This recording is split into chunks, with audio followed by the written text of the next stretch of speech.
Modes of enter into international business. अंतर्राष्ट्रीय व्यापार में प्रवेश के तरीके। परिचय।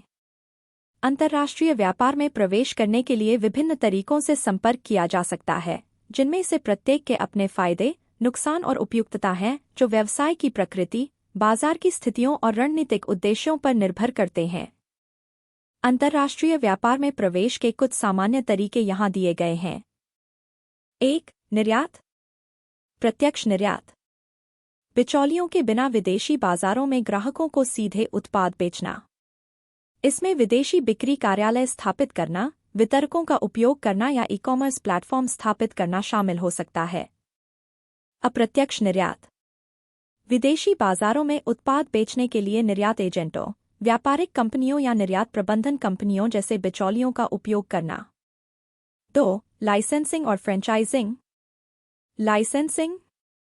किसी विदेशी इकाई को रॉयल्टी या शुल्क के बदले में पेटेंट, ट्रेडमार्क या कॉपीराइट जैसी बौद्धिक संपदा का उपयोग करने का अधिकार देना। फ्रेंचाइजिंग। विदेशी व्यक्तियों या कंपनियों, फ्रेंचाइजी, को प्रारंभिक शुल्क और चालू रॉयल्टी के बदले फ्रेंचाइजर के ब्रांड नाम और व्यवसाय मॉडल के तहत काम करने की अनुमति देना। 3. संयुक्त उपक्रम। इक्विटी संयुक्त उद्यम।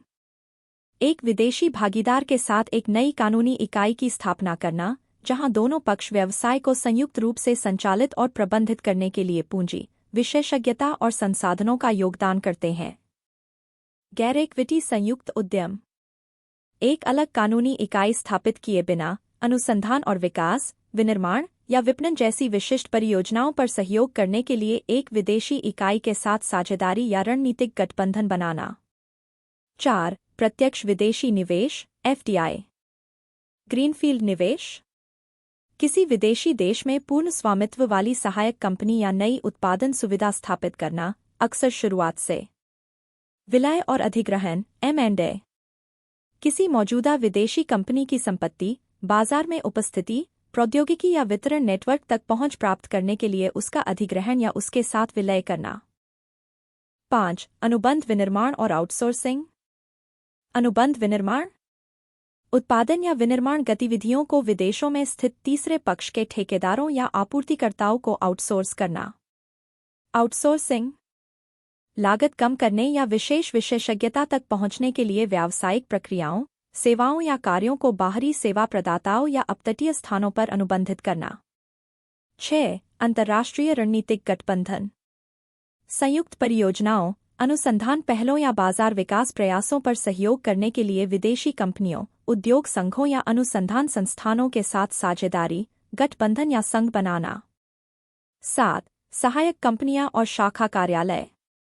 स्थानीय स्तर पर व्यावसायिक संचालन, बिक्री, विपणन और ग्राहक सहायता गतिविधियों को संचालित करने के लिए विदेशों में पूर्ण स्वामित्व वाली सहायक कंपनियों, शाखा कार्यालयों या प्रतिनिधि कार्यालयों की स्थापना करना।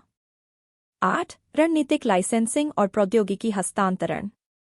रणनीतिक समझौतों, संयुक्त विकास परियोजनाओं या प्रौद्योगिकी लाइसेंसिंग व्यवस्था के माध्यम से विदेशी भागीदारों या लाइसेंसधारियों को मालिकाना प्रौद्योगिकियों, जानकारी या विशेषज्ञता को स्थानांतरित करना।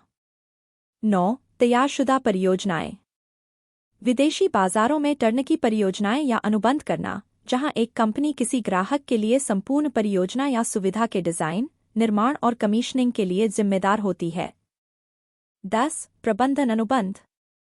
प्रबंधन अनुबंधों में एक कंपनी किसी विदेशी कंपनी को शुल्क के बदले प्रबंधकीय विशेषज्ञता और परिचालन सहायता प्रदान करती है। इससे विदेशी कंपनी को स्वामित्व हस्तांतरित किए बिना अनुबंध करने वाली कंपनी के प्रबंधन कौशल और अनुभव से लाभ मिलता है। इन अनुबंधों का उपयोग अक्सर आतिथ्य, स्वास्थ्य सेवा और बुनियादी ढांचे जैसे उद्योगों में किया जाता है, जिससे पूर्ण स्वामित्व या नियंत्रण से जुड़े जोखिमों और निवेशों को कम करते हुए कुशल संचालन और विकास संभव होता है। 11. प्रतिव्यापार बटा काउंटर ट्रेड। काउंटर ट्रेड में अंतर्राष्ट्रीय लेनदेन शामिल होते हैं, जहां नकदी का उपयोग किए बिना आंशिक या पूर्ण रूप से वस्तुओं और सेवाओं का आदान प्रदान किया जाता है। वस्तु विनिमय, पैसे का उपयोग किए बिना सीधे वस्तुओं या सेवाओं का आदान प्रदान करना। प्रतिखरीद, विक्रेता बिक्री समझौते के हिस्से के रूप में खरीदार देश से माल खरीदने के लिए सहमत होता है। वापसी, विक्रेता भुगतान के हिस्से के रूप में बेचे गए उपकरण से उत्पादित माल को स्वीकार करने के लिए सहमत होता है। यह विधि सीमित विदेशी मुद्रा वाले देशों को अंतर्राष्ट्रीय बाजारों तक पहुंचने, व्यापार संबंधों को बढ़ावा देने और शामिल देशों के बीच संतुलित व्यापार प्रवाह सुनिश्चित करने में मदद करती है। 12. पिगीबैकिंग। पिगबैकिंग में विदेशी बाजार में प्रवेश करने के लिए किसी अन्य कंपनी के स्थापित वितरण चैनलों का उपयोग करना शामिल है। यह दृष्टिकोण किसी कंपनी को भागीदार की बाजार उपस्थिति, ग्राहक आधार और स्थानीय विशेषज्ञता का लाभ उठाने की अनुमति देता है, जिससे प्रवेश लागत और जोखिम कम हो जाते हैं। यह विशेष रूप से छोटी या मध्यम आकार की फर्मों के लिए उपयोगी है जो अपने स्वयं के वितरण बुनियादी ढांचे में भारी निवेश किए बिना अंतर्राष्ट्रीय स्तर पर विस्तार करना चाहती हैं। 13. प्रत्यक्ष निवेश। प्रत्यक्ष निवेश में किसी विदेशी देश में व्यावसायिक संचालन या परिसंपत्तियों की स्थापना या अधिग्रहण करना शामिल है, जैसे विनिर्माण संयंत्र स्थापित करना या मौजूदा व्यवसायों का अधिग्रहण करना। यह संचालन पर महत्वपूर्ण नियंत्रण प्रदान करता है और बाजार में दीर्घकालिक उपस्थिति की सुविधा प्रदान करता है, लेकिन इसके लिए पर्याप्त पूंजी की आवश्यकता होती है और अन्य प्रवेश विधियों की तुलना में इसमें अधिक जोखिम होता है। 14. कंसोर्टिया। कंसोर्टिया कई कंपनियों का गठबंधन है जो बड़े पैमाने पर परियोजनाएं शुरू करने या नए बाजारों में प्रवेश करने के लिए मिलकर काम करते हैं।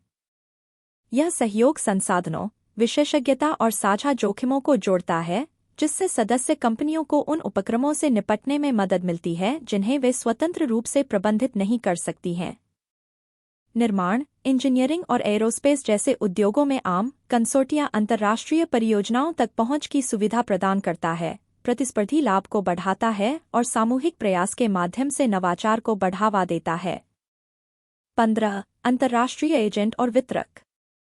अंतर्राष्ट्रीय एजेंट और वितरक मध्यस्थ होते हैं जो कंपनियों को विदेशी बाजारों में प्रवेश करने में मदद करते हैं।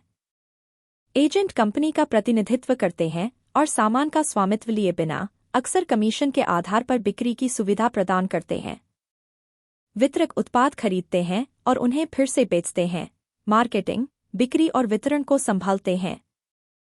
दोनों स्थानीय बाजार विशेषज्ञता, स्थापित नेटवर्क और कम प्रवेश बाधाएं प्रदान करते हैं, जिससे कंपनियों को अपनी वैश्विक पहुंच को कुशलतापूर्वक विस्तारित करने में सहायता मिलती है। 16. ट्रेडिंग कंपनियां। ट्रेडिंग कंपनियां माल के निर्यात और आयात में विशेषज्ञ होती हैं, जो अंतर्राष्ट्रीय व्यापार को सुविधाजनक बनाने वाले मध्यस्थों के रूप में कार्य करती हैं। वे रसद, बाजार अनुसंधान और विनियामक अनुपालन को संभालती हैं, जिससे कंपनियों को विदेशी बाजारों में नेविगेट करने में मदद मिलती है। अपने व्यापक नेटवर्क और विशेषज्ञता का लाभ उठाकर ट्रेडिंग कंपनियां अंतर्राष्ट्रीय व्यापार से जुड़ी जटिलताओं और जोखिमों को कम करती हैं, जिससे फर्म अपनी वैश्विक उपस्थिति को अधिक कुशलतापूर्वक और लागत प्रभावी ढंग से विस्तारित करने में सक्षम होती हैं। 17. ई-कॉमर्स। ई-कॉमर्स में ऑनलाइन सामान और सेवाएं बेचना शामिल है, जिससे व्यवसाय बिना भौतिक उपस्थिति के अंतर्राष्ट्रीय बाजारों तक पहुंच सकते हैं।